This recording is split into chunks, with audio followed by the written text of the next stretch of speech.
नमस्कार। चित्तौड़ दर्शन में समाचार में पुनः आप सभी का स्वागत है।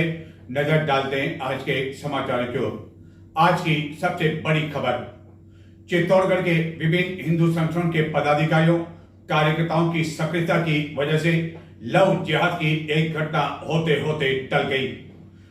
इस पूरे मामले में जो जानकारी मिली है उसके अनुसार रावत भाटा से विशेष समुदाय का एक युवक अन्य समुदाय की एक युवती को बेला पूछताकर अपने साथ चित्तौड़गढ़ ले आया।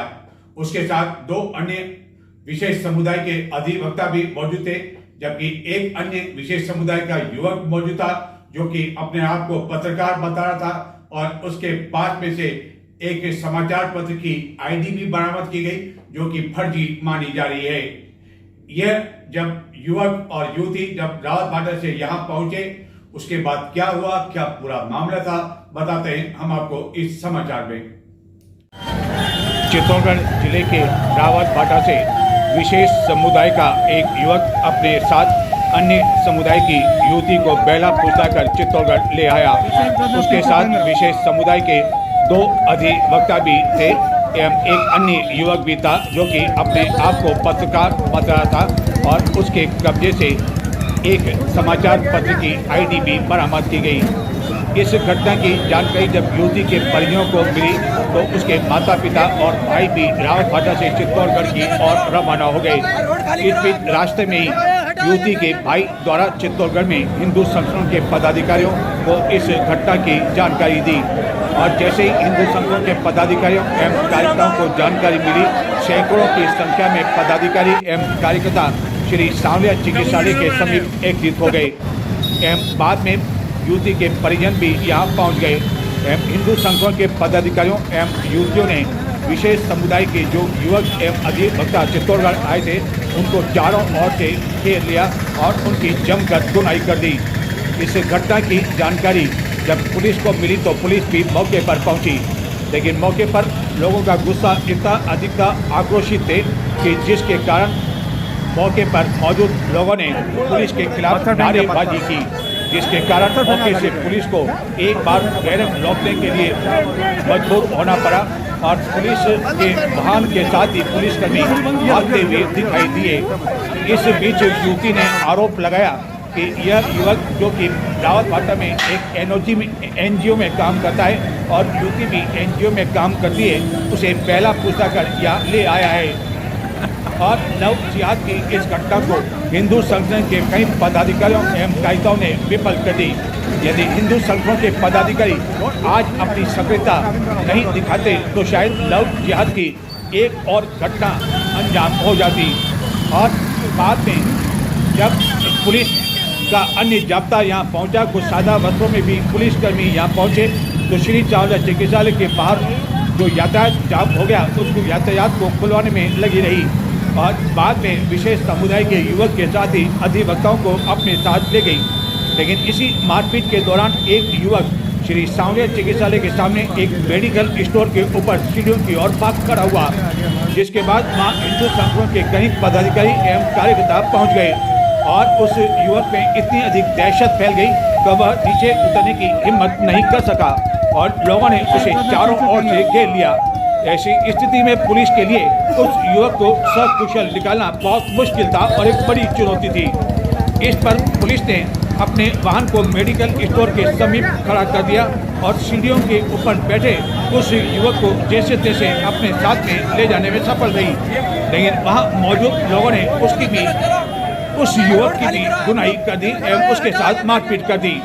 पुलिस उस युवक को अपने साथ ले आई थी तो इसी दौरान भीड़ में से किसी ने पत्थर नुमा कोई चीज पुलिस के वाहन पर फेंक दी, जिसके बाद पुलिस ने भीड़ को तीतर बितर कर यातायात जाम खुलवा दिया। इस घटना को लेकर हिंदू संगठनों में काफी अधिक आक्रोश दिखाई दिया, जिन्होंने इस बात पर आक्रोश व्यक्त किया कि लव जिहाद की लगातार घटनाएं बढ़ती जा रही है, जिसको रोकने के लिए कड़ा से कड़ा कानून बनाए जाने की आवश्यकता है।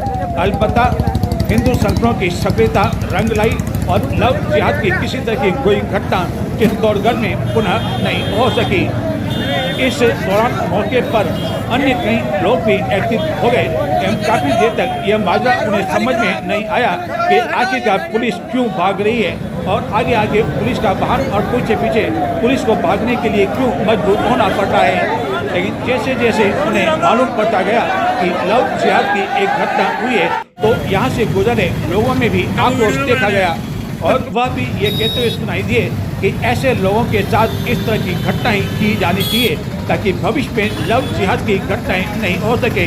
अन्य समुदाय की युवतियों को जिस तरह पहला पूछता कर ले जाया जाता है उससे अन्य समुदाय के युवतियों को भी सतर्क रहना चाहिए और जिस तरह की हिम्मत हिंदू समुदाय की युवती ने चित्तौड़गढ़ आने पर बताई उसी तरह की हिम्मत अन्य समुदाय की युवतियों को भी करनी चाहिए। और यह युवक जो कि मेडिकल स्टोर की सीढ़ियों पर भाग गया था और पुलिस बाद में अपने साथ इसे जैसे तैसे ले जाने में सफल रही, लेकिन इसके चेहरे पर साफ तौर पर जो है दिखाई दे रही थी कि किस तरह वह दहशत में है। चित्तौड़गढ़ के जिला कलेक्टर ने जिला स्तरीय अधिकारियों की मंगलवार को बैठक ली।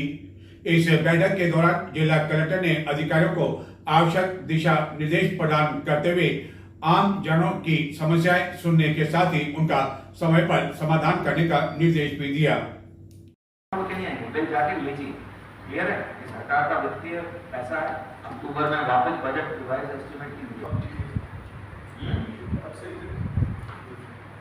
बारिश सही हो गई सर, इवन सुंदर में भी सही आ रही है पानी, कितना 700 से आ रही है। इसके बाद कितना पानी है? इसके बाद तो सर 500 से कम प्रोजेक्ट स्टार्ट है तुम्हारा। जिला कलेक्टर ने मंगलवार को जिला परिषद सभागार में जिला स्तरीय अधिकारियों की बैठक लेकर विभिन्न विभागीय योजनाओं की समीक्षा की। बैठक में उन्होंने एक एक कर विभागीय कार्यों, बजट घोषणाओं, DMFT के अंतर्गत कार्यों, भूमि आवंटन आदि की समीक्षा कर अधिकारियों को आवश्यक निर्देश प्रदान किए कि वह कार्यों को गंभीरता से लें एवं उन्हें संपादित करें। चित्तौड़गढ़ जिला मुख्यालय स्थित श्री सांवलिया चिकित्सालय के हालत सुधरते हुए नहीं दिख रहे हैं।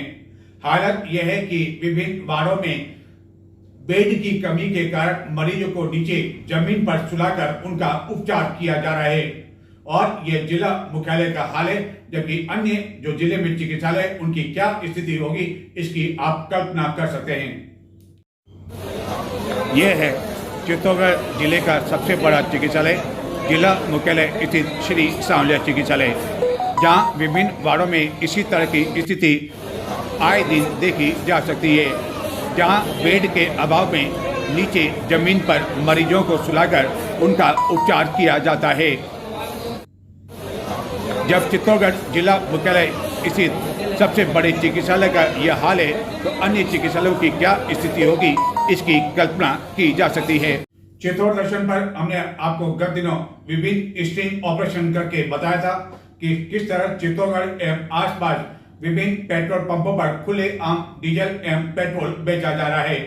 यहाँ तक कि चित्तौड़गढ़ के पास रिठोला में चित्तौड़गढ़ पेट्रोलियम डीलर्स एसोसिएशन के सचिव के यहाँ भी नियमों की किस तरह धज्जियां उड़ाई जा रही है। और अब हमने स्टिंग ऑपरेशन किया एसोसिएशन के अध्यक्ष के यहाँ, जिनका चित्तौड़गढ़ में माना प्रताप सेतु मार्ग पर पेट्रोल पंप है और वहां पर भी ऐसी तरह की स्थिति देखने को मिली। तो जब पदाधिकारियों के यहाँ नियमों की धज्जियां उड़ाई जा रही है तो अन्य पेट्रोल पंपों की क्या स्थिति होगी आप सोच सकते हैं। लेकिन इसके बावजूद न तो रसद विभाग कोई कार्रवाई कर रहा है और न ही जिला प्रशासन कोई कार्रवाई कर रहा है, क्योंकि ये प्रभावशाली लोग बताए जाते हैं। चित्तौड़गढ़ के लगभग सभी पेट्रोल पंपों पर खुले आम बोतल या कैन में पेट्रोल या डीजल बेचना कोई नई बात नहीं है, जबकि नियमों के तहत किसी भी खुले बर्तन में इस तरह पेट्रोल नहीं दिया जा सकता है। गत दिनों चित्तौड़ दर्शन द्वारा कई पेट्रोल पंपों पर स्टिंग ऑपरेशन किया गया था और यह पेट्रोल पंप किसी छोटे मोटे व्यक्ति का नहीं है, बल्कि यह पेट्रोल पंप उस व्यक्ति का है जो कि चित्तौड़गढ़ पेट्रोलियम डीलर्स एसोसिएशन के अध्यक्ष हैं, जो कि अन्य पेट्रोल पंपों के जो संचालक हैं उन्हें यह निर्देश देते हैं कि वह खुले में न तो पेट्रोल बेचें और न डीजल बेचें, क्योंकि यह कानून का उल्लंघन है। लेकिन जब चित्तौड़गढ़ पेट्रोलियम डीलर्स एसोसिएशन के अध्यक्ष का ही पेट्रोल पंप का यह हाल है तो वह अन्य पेट्रोल पंपों को किस तरह के दिशा निर्देश दे पाएंगे। जिला प्रशासन एवं रसद विभाग को भी यह जानकारी है कि इस तरह खुले आम पेट्रोल एवं डीजल देकर नियमों की खुले आम धज्जियां उड़ाई जा रही है और इस तरह खुले आम पेट्रोल और डीजल देने से कोई भी बड़ी घटना हो सकती है, लेकिन कोई इन्हें रोकने वाला नहीं। ये थे आज के समाचार। अब मुझे आगे दें। नमस्कार।